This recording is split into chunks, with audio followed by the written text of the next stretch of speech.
Let's talk about it.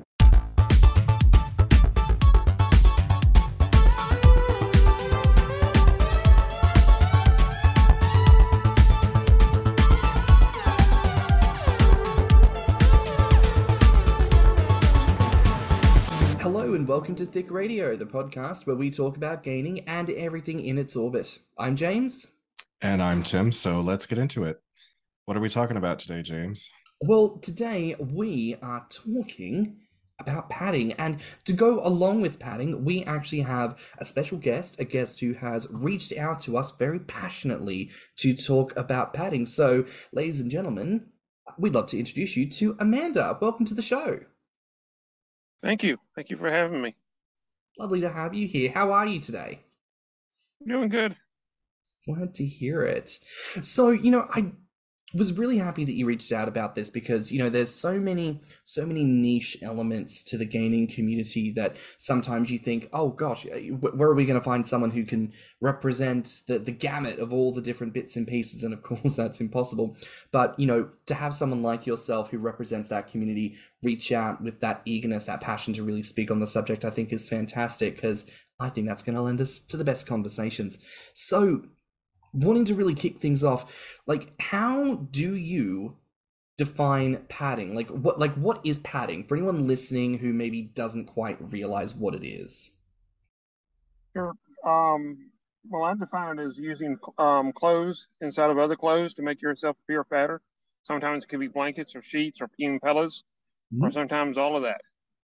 It can be anything from just a little bit for the belly, or it can be the whole body, or it just depends on what you feel like doing. Some days you just want a little bit of belly on you. Some days you want to be the whole, totally immobile. So how does one attach that padding to yourself? What's the process of putting it on and, achieving the end result? It depends on what you're doing and what you want to do. There's anything from just shoving stuff inside of pants, sweatpants, to actual having, silicone bellies, to Velcroed around you, to fellas just kind of inside of like girdles. So it all depends on what you want and what you're trying to define and what you're trying to do.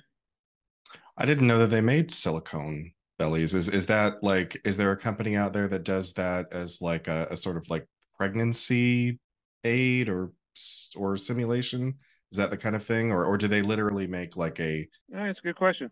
Now there are some that are truly just for pregnancy, and there are some that just for fatness. Some people use the pregnancy ones for the fat. Some people use them for pregnancy or impreg. I know you had a conversation with a impregger before. Yeah, and I've listened to that conversation. So it really depends on what your interest is and where your interest lies. Yeah. The pregnancy is interesting. I've done it, but I'm more interested in just the fat. The actual fat itself. It's funny you mentioned that. I had this moment not too long ago, and Tim, I don't know if this happens for you. Whenever we key up and we say, right, we've got the episode, we know what kind of theme we're going to hit on, we do a brief, we send it out, and we're thinking, right, the next episode we're going to record is this. And for some reason, I don't know if it triggers something in the back of my brain, but somehow these memories come flooding back of my own interactions with these things, and maybe that's my brain's way of prepping myself for an episode. But, with padding, in the back of my mind, I'm thinking, I've done drag a couple of times, back in the past, is that what I'm feeling? No, there is an old photo of me that I remember from a family photo album, one Christmas where because there's 5 kids and a fuckload of Christmas presents, there's wrapping paper being thrown everywhere, and it's Christmas morning, so you're wearing your loose pajamas, and I've just gone ahead and started stuffing Christmas wrapping paper under my shirt and into my trousers, and I'm young enough that everyone's just having a giggle and I didn't think it necessarily meant anything. But the fact that I'd completely forgotten about this, and it just got brought back to my mind because of this episode, made me think, dang, there is a librarian in my head. There is a Lucienne in my head Sorry, everyone, Sandman reference. Sandman reference. I recently introduced James to the world of Sandman, which I've been a fan of for like 20 years, and he's latched onto it in a big. I feel like everyone who's watched has latched onto it in a big way. It's a very fun show, and for anyone who's watched it, there's a lovely character, Lucienne, who is the librarian of dreams. The whole point being, there's a little person running around inside my brain, looking at all these old memories, and pointing them at 30-year-old James, going, "Here you go." Even 3-year-old James knew that a little something was going on, which is kind of crazy. I think all gainers, I think they would be lying if they didn't say they would try padding at one time in their life. You know, though, like when I really rack my brain to think of examples, like I don't remember doing it as a child at any point. No? And not everybody has, but I think a lot of people have at least, tried it at least once or twice. I think maybe the closest I've ever gotten to it was I did drag once for Halloween. But the body shaper that I was wearing was such a medieval torture device that I couldn't get any pads up under it, So I was in this woman's dress with my man hips and, and I think I stuffed socks in the bra area because I was like, I'm not putting on a bra. Like, that's not happening. I already shaved myself head to toe. I'm not doing the bra on top of it. So yeah, that's probably the closest I've ever gotten. I know that with me, that it was my earliest memory was pretending to be Santa as a kid. Red sweatpants, red sweatshirt, made a homemade beard out of like a craft fur thing, and just shoved everything I could find down the shirt and up down the pants, where I could hardly walk. And I'm like, okay, I like this, but I didn't understand it at the time. Now at 41 years old, it's like, oh, okay, now I get it. Takes a couple years sometimes, and yeah, Tim, I think you and I were talking about this on either an episode or maybe it was just, between the two of us not too long ago.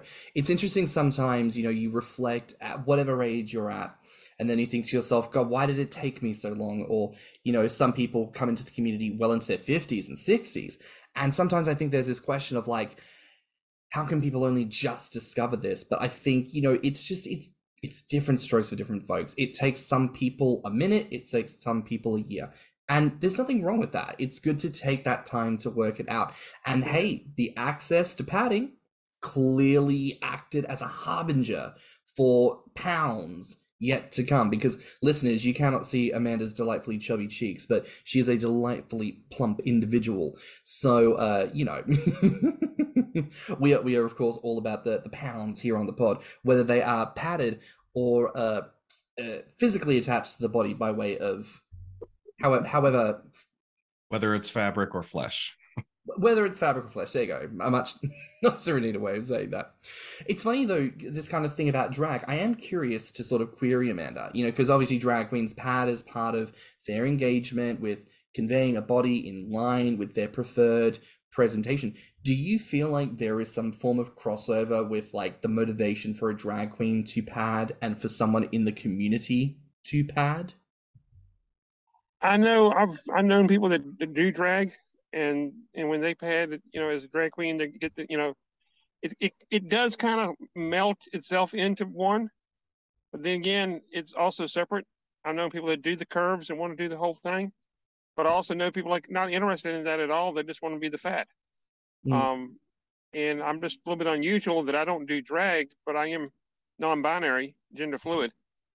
So when I do dress as my female side, she is morbidly obese, and that's just how she is. So, to me, padding is just conveying what I'm already feel when I look and I see when I look in the mirror. When you pad, do you pad to have like, so it's like the belly is the main focus, or do you also include like more of the sort of traditional feminine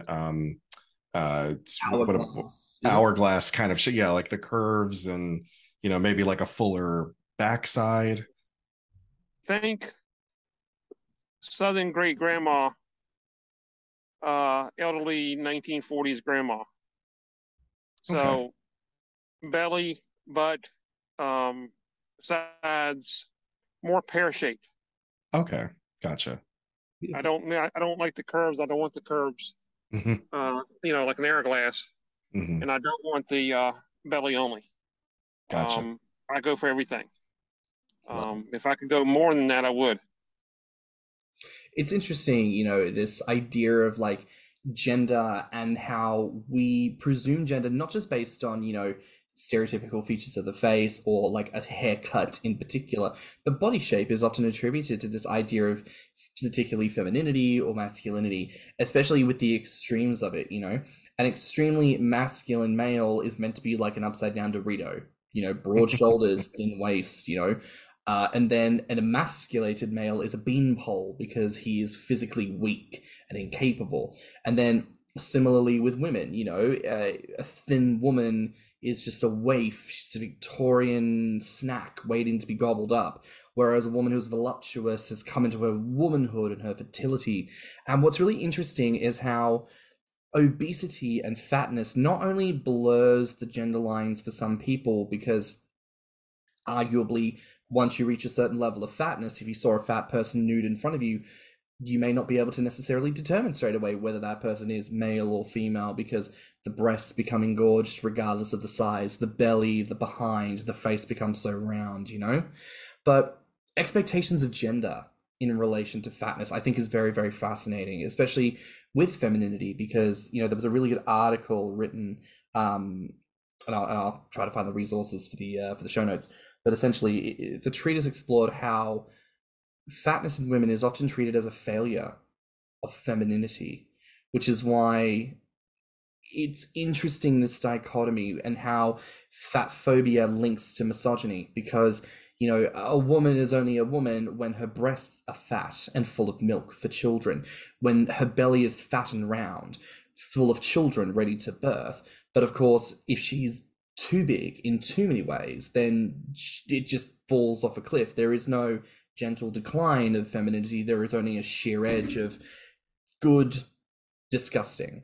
And with manliness as well, obesity in man is often treated as what's the word I'm trying to find here? It is often treated as an emasculation, because of the idea that as a man grows fat, he gains breasts, a womanly feature. He gains a doughy belly, a womanly feature, a doughy behind or flabby thighs, flabby arms, a womanly feature, So it's just interesting, that sort of like link to gender. And I don't know, I wonder if many more gainers actually think about it and how it maybe impacts their journey and how it impacts others. I don't know. I know some padders that they want the total fat, not necessarily mobility, but one of them I know of, he does a lot of elderly age play, where a lot of the age players want to do younger, but he wants to do older. He's 30 something. He wants to be like 70, grandpa, morbidly obese in a wheelchair. So it's not necessarily the femininity with him. It's just the elderly, the disability. And I kind of like that with Amanda. She's old, she's elderly, she's got, medical problems, and she will use a walker a lot. And she'll, I have not gone the wheelchair route. I have one, and I'm not trying to make fun of anybody that's already in a wheelchair by any means. I know some people will think that I'm not, but I think part of it is who Amanda is. We were talking about this on a previous episode about CPAPs. It is a medical instrument and is very much a necessary tool for some people, and it is a disability aid, right? And so it's interesting that as a community, we often treat it like as a badge of honor, as something that people want to purchase just outright because it wants to help them get into the fantasy of being such a fat fuck that they can just breathe through this mask instead. And I would interpret that to be a similar thing for you with your use of the wheelchair. I think as a non-disabled person, I can't speak to appropriateness necessarily, but I would envision that things done, in a shared space, in a shared space of safety, is understood to be a non-issue. So I would use that assessment, and wherein there are people, perhaps listeners, who are gainers or members of the community with disabilities who have thoughts on that, you can reach us at thiccradio@gmail.com. We would love to have you on the show to have that conversation and to learn more about that, because that's how we do things around here, you know. Though I'm curious to ask Amanda, you know, what do you think sets a padder separate and aside to a gainer? It's a facet of gaining where some people just want to, gorge themselves on all the food and physically gain the weight. I think a padder wants to be fat, but they not necessarily want the health issues that are permanent with it. And this is a way to kind of do both. They can experience being fat. They can experience the experience of being fat, but yet still not have the permanent health issues. I was going to ask, is the temporary nature of it part of the appeal? As in, like, you know, you can pad yourself out to be like a 500-pound person, but you won't really be 500 pounds. And so, like, when you take it all off again, you know, you're back to whatever, you know, body shape or weight you're already in. Like, is it an appeal that, like, you can experience that, but it's only temporary? It's like you won't have to get up and walk around in that 500-pound body every day. Growing up, I was very, very, very, very, very, very skinny growing up, and I hated it. So, part of it's like, okay, I've got up to 300 pounds now, just myself, no padding at all. And I'm very happy with that. In fact, I told the doctor, it's like, thank you. I told the doctor and I said, don't talk about losing weight because I'm not interested. Why don't you gain muscle? Nope, I want fat. Thank you. That's where we're going. That's it. And he's like, that's pretty much what I said to mine too. Yeah, because like, okay, before we get started, we're not going to talk about the lose weight thing because that's not happening. If anything, I want to go bigger. As far as the permanency of it, being permanent, I don't know. It's hard to tell. I mean, I do like I like the transformation process. Be able to see myself, gain the weight as I keep padding. Whether I want to be, I ask my question is, if I'm 700 pounds, 500, do I want to still keep padding? The answer is yes. And I don't know what the ideal padded weight is. I have not, I'd like to get started at 400 and go up. I'm very proud to get to 300. That took a long time and hard work of eating. Believe me, I know. Just getting over 200 was a slog for me.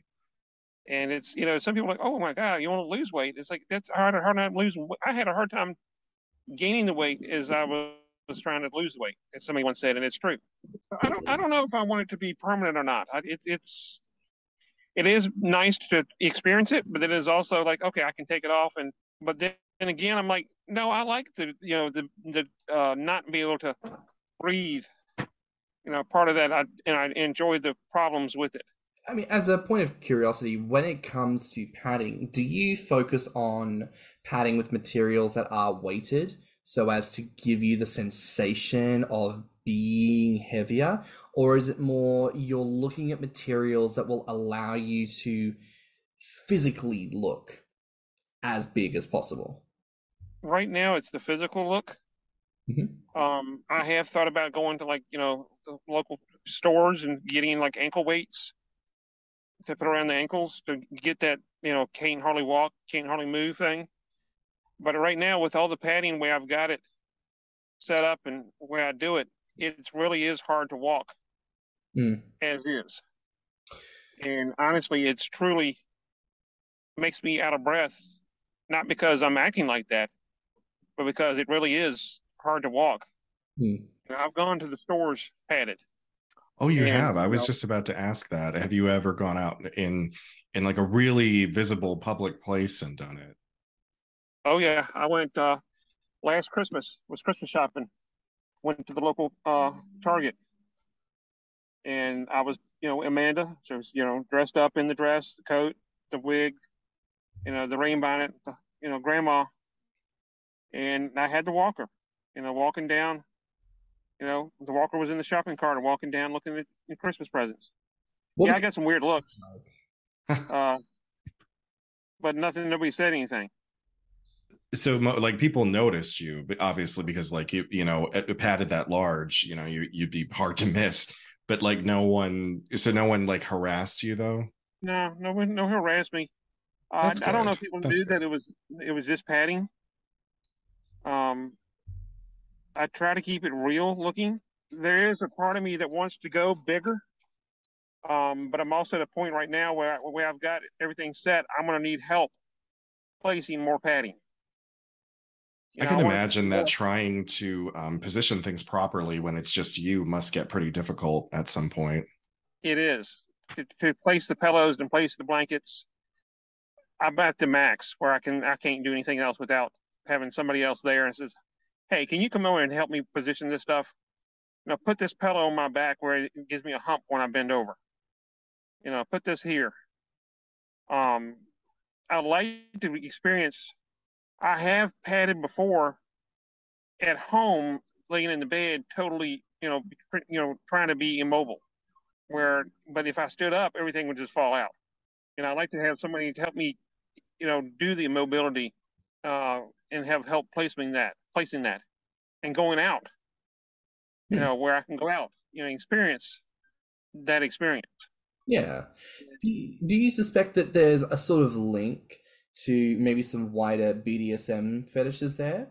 Because I ponder, if part of the appeal of padding to a certain size is that restricted mobility, that makes me think of things like a lot of bondage, where a lot of that appeal is, restricted movement, the inability to move, You mentioned as well, like a slight eroticism that comes from like the struggle to breathe, potential links to erotic asphyxiation, where it's breath control and breath play, and maybe not to, such a overt extent, but I ponder if there is perhaps some common threads there, I have wondered that too. I think some of them probably are common threads. I think some of them probably are reach for some, probably not so much as a reach for others. I know with me, the padding, the mobility, not able to breathe, not able to move as well, and not necessarily being.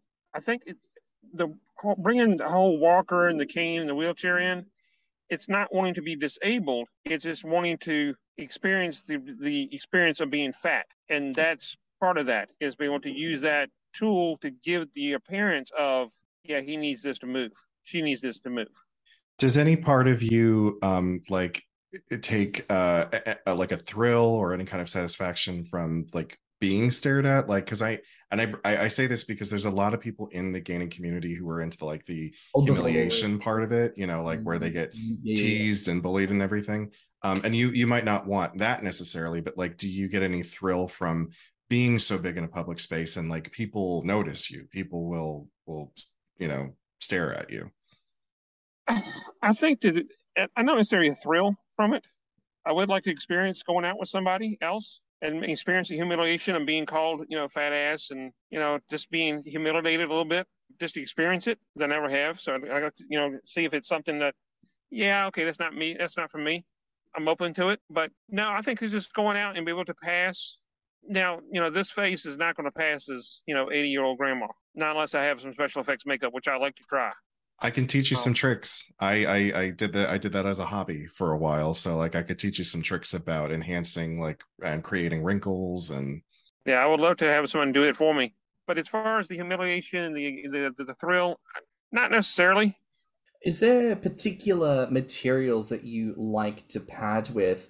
And as a sort of wider question to that, is there contention in the padding community about what materials to use? I know some people use trash bags filled with water, air. One of our, our emails back and forth was mentioning some other people who use air, weather balloons and other balloons. I'd like to use pillows and blankets and sheets, partly because it gives the shape that I want, but also partly because it has the weight and the heft to be able to move that. And to truly, when I move that, it's like, okay, I'm out of breath here just doing this. I need to sit down. So it does help. But yeah, pillows and blankets and whatnot are my preferred. I like to, one of these days, I'd love to go get like a Hollywood, not with those $10 fat suits from, Hollywood's Halloween store. Is there a retail for that? Like, is there like a website or a store that caters specifically to the padding community? Not necessarily to the padding community, but there is a store that caters to there is stuff out there for the movies. But you're talking, $10,000, $8,000. I can imagine. Yeah. So as far as the, everyday padder, it's just not there, and you have to use what's in the community. I'm looking behind you in your camera, and those pillows that you got will be perfect. Oh, the back here? Off to your other side. Oh, right there? Yeah. Yeah. There you go. Those last two on the end. Are there any movies, TV shows, books, anything that you can refer to in pop culture where like padding, like there's an example of padding? course, everybody go back to Willy Wonka, the original one, and oh my God, Daddy, I'm blowing up. That's like blueberry. That's totally different. Other than the padding itself, not necessarily. One of the examples that comes to mind for me is, I don't know if you'll watch Sabrina the Teenage Witch. There is an episode where Harvey gets kidnapped by the Hansel and Gretel gingerbread witch, played by Shelley Long, so you know it was camp. And Harvey's fat, but the way that they make him fat is they didn't even have like a comical suit where it was clearly like he was in a balloon suit that had expanded outwards, like wobbling about. He was like very clearly padded, like his chest and his belly and his butt and his legs and his arms. It was a little bit comical in a sense, but to my mind, when I think of like a visual product that is clearly padded, that's probably the most prominent example that comes to mind. I know we asked before about websites, like websites for products. Is there like a website or like a forum for like padding content, like people creating videos, doing pictures, like separate to Grommr? Yeah, there is a actual community on Facebook. Oh, there's about 26 of us, something like that, and majority of us are padders, but we are not. It's you have to be a friend. You have to friend me on Facebook. Then I have to recommend you to the admin who approves or disapproves. To the group. So anybody can just go out and just search for it and find it if it's not going to show up. Yeah. I mean, that's totally understandable. We all need some privacy and security with our respective, whatever we're into. I know sometimes because I know sometimes people get a bit funny about things like Facebook. And look, the whole meta thing, NFTs and all that shit, like, no, it's no good, it's no fun. But I will say, like, social media has made it made it easier than ever for people to be able to connect. And like Facebook does do really good security when it comes to private groups for individuals. So I think that's fabulous that there exists a relatively easy, accessible forum on the internet for people who might want to find their way into that community. There's a couple on Discord as well. I was going to say Discord is pretty popular for everything. But usually Discord has, gaining and eating and inflating, and it has kind of one and all, encompassing one and all. Mm. But as far as just the padding, I would say the Facebook group, with people, I know of, and there's a couple of them on there that are friends of mine that will get together occasionally and they'll pad each other, but they live, further away from me. And I'd love to be able to find somebody close to, here I'm in Richmond, Virginia. And it's kind of hard to find people around you and says, hey, do you do this? Hey, do you do this? It's hard enough for any of us to, I mean, we gripe all the time about how it's really difficult to find people within your proximity who are into the same thing that you are. And often you might like go on your, Grokio app and see that there's people within a couple of miles of you, but they don't necessarily want to meet up. It's just a common problem with us kinksters. Yeah. And I know when I dated my ex-boyfriend, he and I dated. And one of the first dates we went on, I laid everything out on the table for him. I said, hey, you need to know before we go any further in this process, in this relationship, you need to know that I do X, Y, Z. And I showed him pictures. He thought it was strange, but he was sort of accepting. Female side, he was not. That's why one of the reasons we broke up. Just kind of he couldn't accept Amanda. Went into that. But one of the things, why I bring this up, because I'm not going to hide who I am. Nor should you. And that right there is it, right? Like, why do we do this podcast? Why do we want to have these conversations? Because so much of how gaining feels like it gets approached by people is the secret shame. It's not just like a lot of people will say, oh, it's for me, it's private, I keep it to myself, which I get. But it really does feel like for a lot of people, they just are terrified to even say the word, or that anyone could even get a whiff or a suggestion of it, and I just feel like you've got to get to a place of owning it for yourself.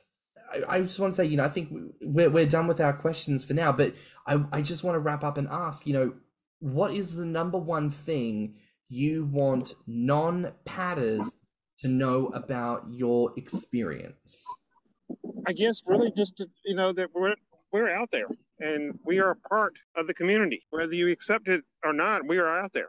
Yeah. And I'm not going to hide who I am, whether I'm dating you or, a friend.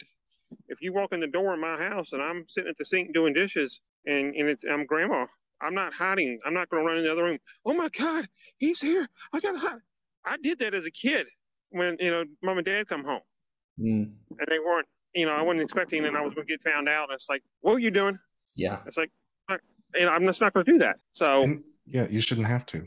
Yeah, you shouldn't have to. You should be able to do what you want, to know what you're not hurting anybody. Yeah. You're not hurting yourself. You're not hurting anybody else. And it's not illegal. Too right. I mean, I think something I would always say to people, it's that the joy in gaining that we can bring to the world, fat acceptance and self-love and appreciation, really does start with ourselves. And it really does start with owning who we are and what our truth is. And, that's why it's been a pleasure to have you on today, Amanda. Thank you so much. Thank you. Where can people find you online? I'm on Facebook, Instagram. I'll send you all the information. Y'all can put it in the show notes of some of my stuff. I don't put out a lot of stuff out there on the padding stuff. You have to be able to, I have to know you first before I'll let you in the door. I just, some people put everything out there on Instagram and they're all like, I will do that. Some of that. I got pictures out there, but I got to know you first. But I'll at least send you the Instagram handle and put that in the show notes. So listeners, check show notes for social media links. But that is it for another episode of Thicc Radio. Thank you so much for joining us today, everyone. Please remember to like and subscribe, rate us 5 stars, and leave a good review. If you liked this episode, this podcast, or just us in general, share it with your friends and encourage them to tune in. You can find me on Instagram and beefyfrat at stannnum. And you can find me on Instagram, Twitter, YouTube, TikTok, and beefyfrat at thiccymouse. You can also look us up on TikTok at Thicc Radio or our website at www.podpage.com/Thicc Radio. And if you want to submit any questions or ideas for episodes, you can reach us at thethickradio@gmail.com. So until next time, bye, Fats. Bye, Fats. Bye, Fats. Let's talk about it.